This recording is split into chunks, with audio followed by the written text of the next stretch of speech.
Divine Truth. Name of this presentation is Love Has Power Over Evil, and it is part of the Lessons in Love series. It was presented in Dallas, Texas, USA on the 18th of February 2012. This is Session 1, Part 1.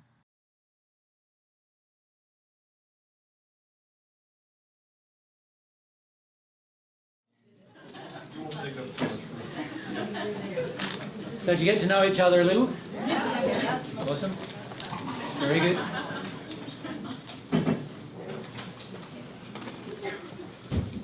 Sometimes you feel like I don't know what you feel when you meet each other, but sometimes you feel like, I'm sure I know this person. I'm sure I've had something to do with this person.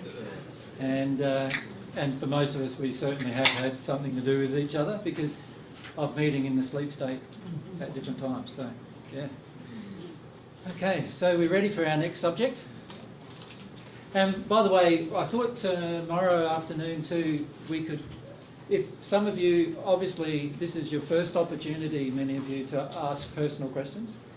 And so what I was thinking is tomorrow afternoon, if during our discussion there's personal questions that come up that's similar to the subject at hand, feel free to ask them. But if you find that there's not an opportunity, what we might try to do tomorrow afternoon is create an opportunity to answer some of your personal questions in the afternoon tomorrow.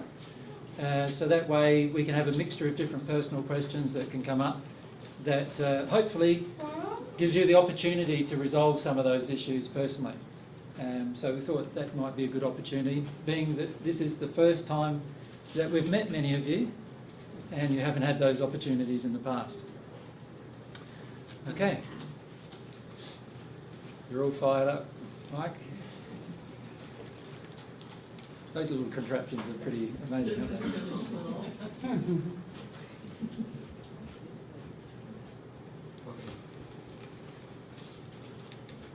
Okay, yes. No worries. Good. All right, well, let's talk about this subject, Lessons in Love. This is a part of a series that I started when I was in Australia, talking about the different types of lessons in love. What we've already covered in Australia is lessons in love to do with loving yourself, then lessons in love to do with loving others. And today I'd like to cover this subject, love has power over evil.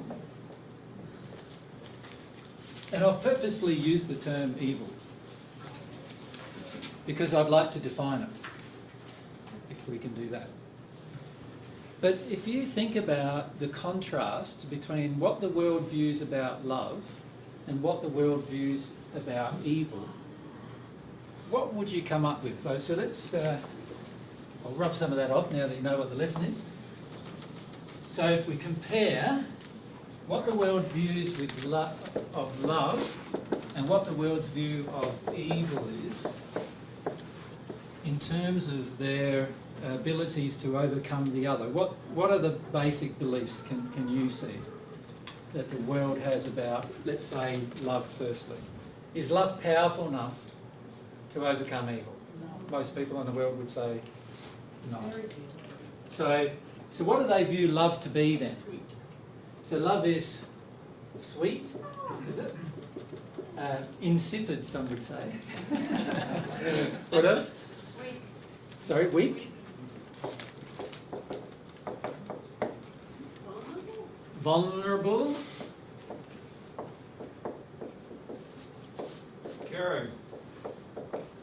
Caring?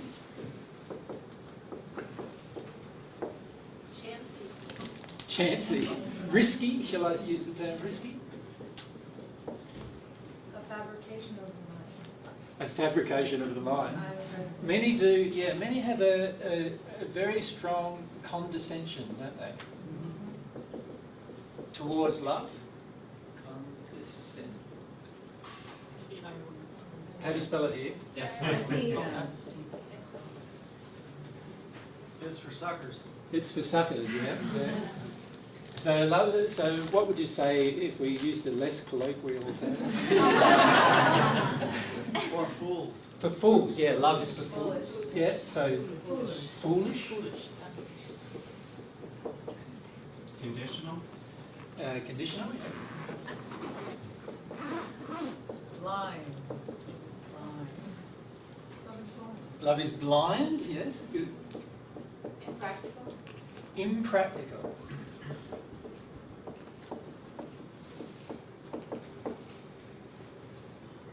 Not Power. Sorry? Power. Love is power. But does the world view that? Because if love was Well, power... your ego mind would say power was that you could force people to do things, but love is the power to create. Yep, but do most people on the planet believe that?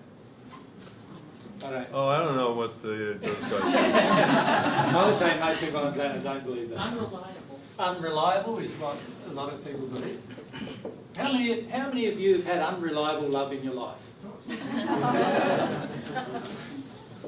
It's painful.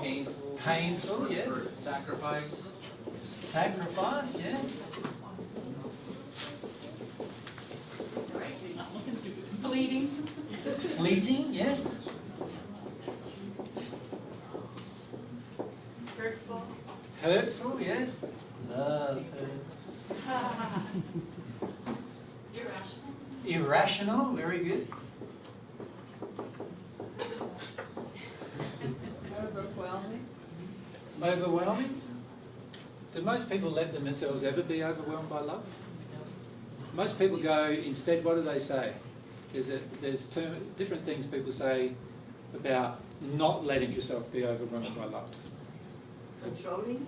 So if I just extend this idea a little bit at first about how many of you allow yourselves to be overwhelmed by the love you feel on a day-to-day basis? So that would tell me that there is a different viewpoint of love than it being overwhelming. Does that make sense?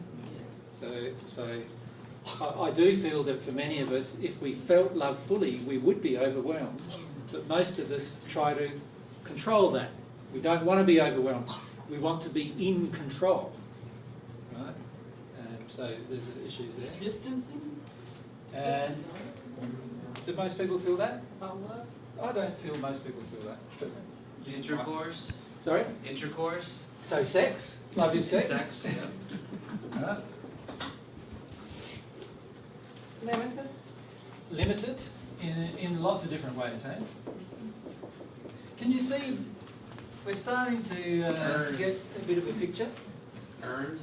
Earned, yeah. So Sacrifice. sacrifice? Oh. Yep, already there. Okay, so that's our view of love. Let's just rub evil out. Are you saying that you feel love is evil?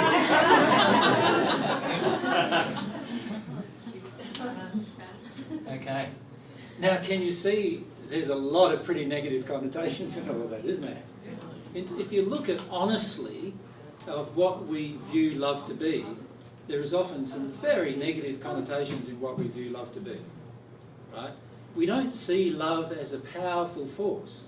We see love as all of these weak things, you know, that we see it as foolish and painful and hurting, and we've got all of these concepts about love that are really quite negative, actually. Can you see? So when I say love has power over evil, people go, what? Evil has power over everything, is the viewpoint that most people have. And therefore they believe it also has power over love. Yeah? So can we see that we don't actually have, firstly, a good concept of love, but secondly, we don't have any concept of love's power. We actually, inbuilt in us now, because of all of these experiences we've had and all of these experiences of life that have caused us to believe that love is something that's insipid and weak, we have this concept that love isn't something that is practical or reliable in day-to-day life. Right? We believe this. In our soul, we believe it. In our mind, we say to other people, love is everything. In our soul, we say, love is these things. You see? Now, of course, that covers a lot of emotional hurt, doesn't it? These statements that we're making about love that many people on the planet feel demonstrate how hurt we are with love, how we have a very flawed concept of the whole idea of love. Yes? So bearing that in mind, that's our viewpoint of love. We don't see love as a powerful force in the universe. Right. Let's rub that out. Yes. How do we see evil? Self-centeredness, Right, so we see selfishness, selfish. with a little s. Yeah. Scary. Scary. Cruel. Cruel. Powerful. Powerful. Manipulative. Sorry. Manipulative. Manipulative. Controlling. Good. Controlling. Inevitable. Inevitable.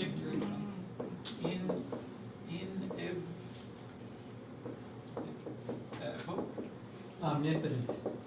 Yes.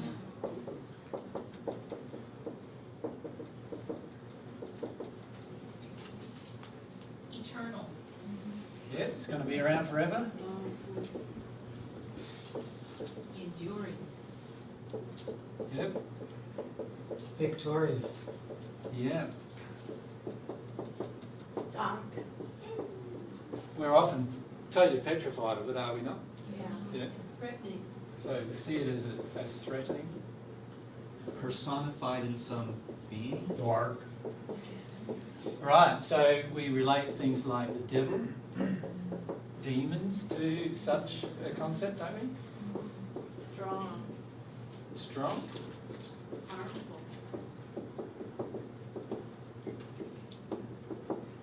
Filled with lies and deceit. Yeah, can you automatically start seeing a pattern here? Yeah. There's a duality we feel about it. Can you see that? So what's the duality that we see about evil? On one hand, we see it as powerful, controlling the way of the world. On the other hand, we see it as terribly scary. Like, can you see how we sort of have this almost like a love-hate relationship with evil? Can you see that? When we talked about love, we sort of look down upon love in our souls. But when we talk about evil, can you see we almost have an adoration for it in some way, as well as a scary feeling whenever we think of it. So we sort of like we admire it, but at the same time hate it. Yes, that's how we often feel about evil. Okay. Now, can you see straight away that it's going to be very, very difficult for me if I have these concepts, the previous concept that was on the board about love, and this concept of evil, to ever believe that love has power over evil. You see? And my whole emotional state is going to be that I am going to be frightened at the thought that love could possibly have power over evil. I'm actually going to be terrified of accepting that concept. Because every bit of evidence that I think I've seen in my life seems to tell me the opposite. That evil is the thing that has power. That evil is the thing that controls. Evil is the thing that demands its acceptance. Okay. Now, evil relies, and if I define, perhaps we need to define evil, which we will in a minute, but I'll just make a statement first, that evil relies on your fear of it in order to control you. Will you repeat that? Evil relies on your fear of evil to control you.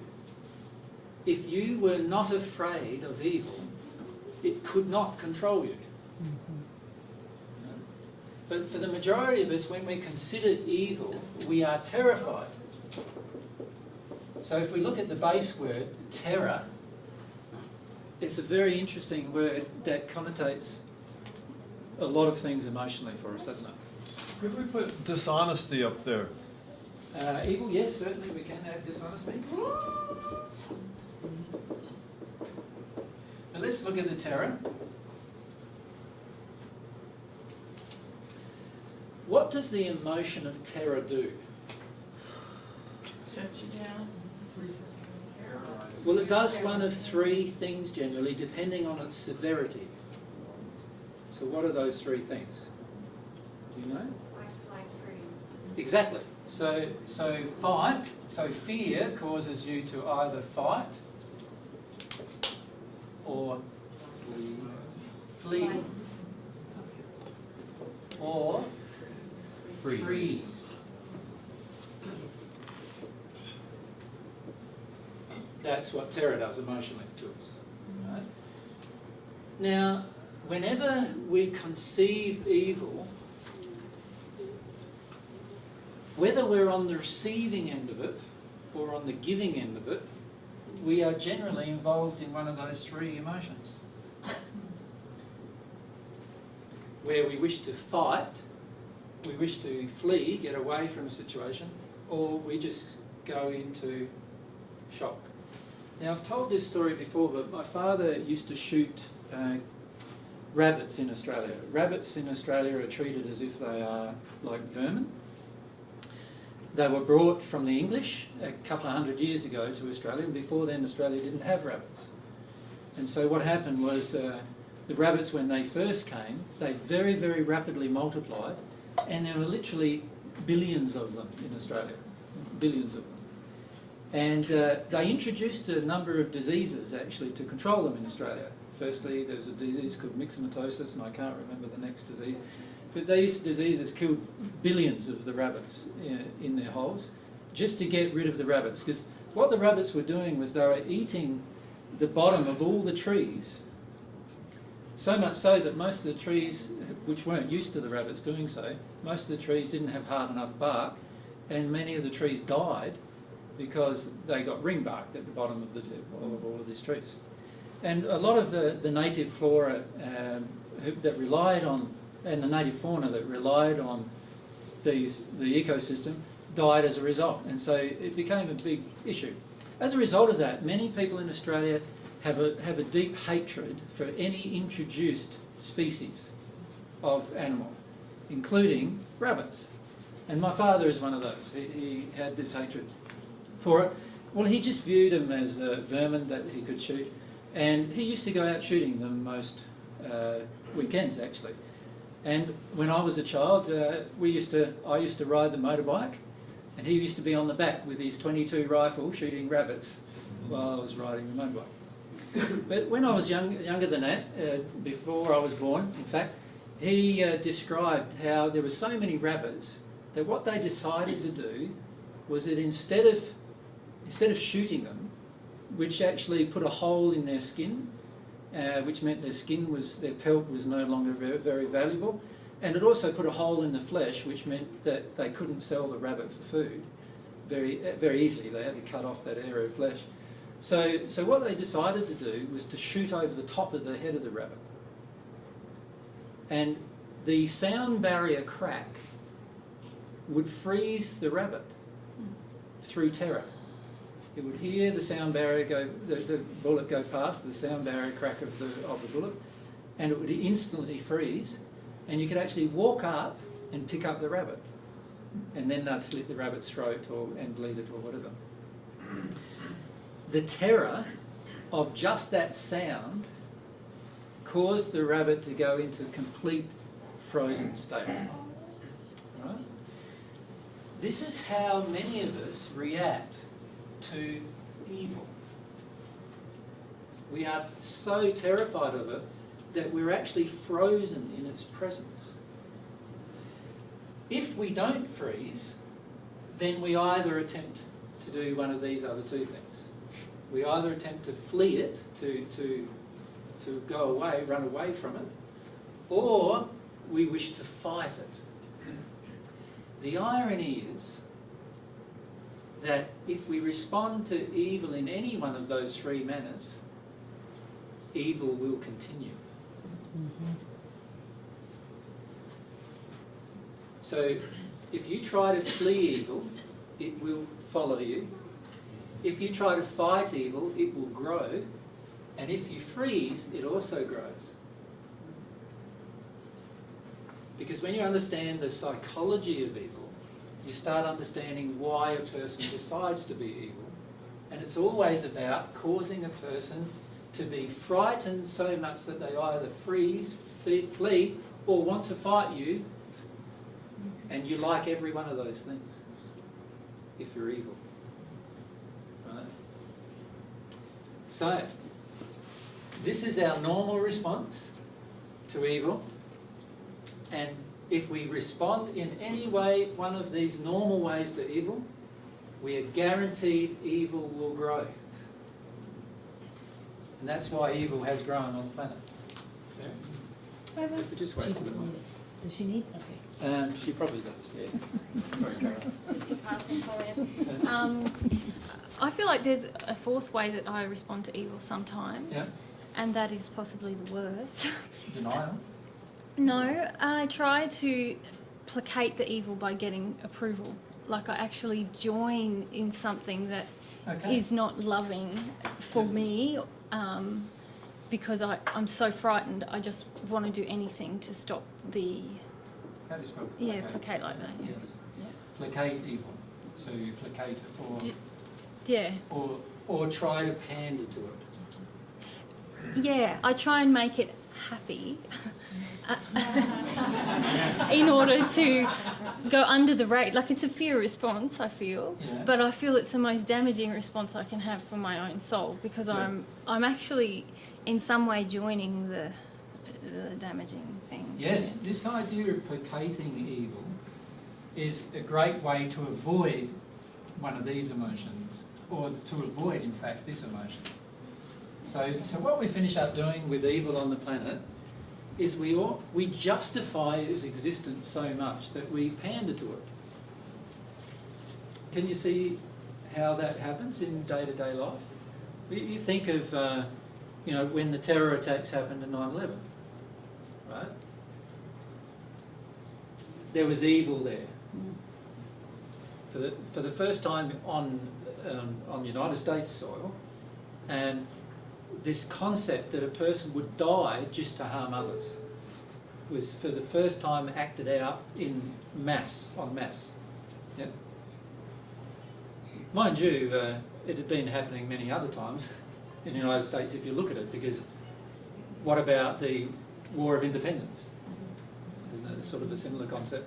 But unfortunately, we've taken this event and turned it into something a bit larger than perhaps it is. But in the process, we learned that, okay, evil exists. Somebody who conceived of that particular event obviously had a lot of evil within them, whoever it was that conceived of the event. And for that reason, we then decide that we're going to do something with it. Now, what was America's choice? To fight it. So that was America's choice. And what is the choice of somewhere like Iraq?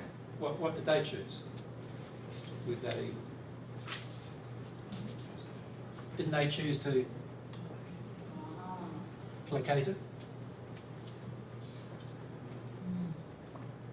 Can you see that? Didn't they choose to support the people who were involved in it, placate it, like pander to the people who supported it? What about other countries in the Middle East? They felt the same, didn't they, at the time? And not only other countries in the Middle East, there were other things. What did other countries recommend? So United Nations, before the war actually occurred in Iraq, What did the United Nations recommend? Can you remember? They really recommended this, didn't they? Placating it. Yeah. So what I'm trying to illustrate is that every form of, every response that mankind generally has to evil, every response that mankind has to evil is mostly about either doing these things. And has any of it eradicated evil? So that tells me that placating evil does not work. It tells me that going into a frozen state doesn't work. It tells me that fleeing it doesn't work because it just follows you. And it tells me that fighting it doesn't work either, because all that happens is evil grows when you fight it. So what works?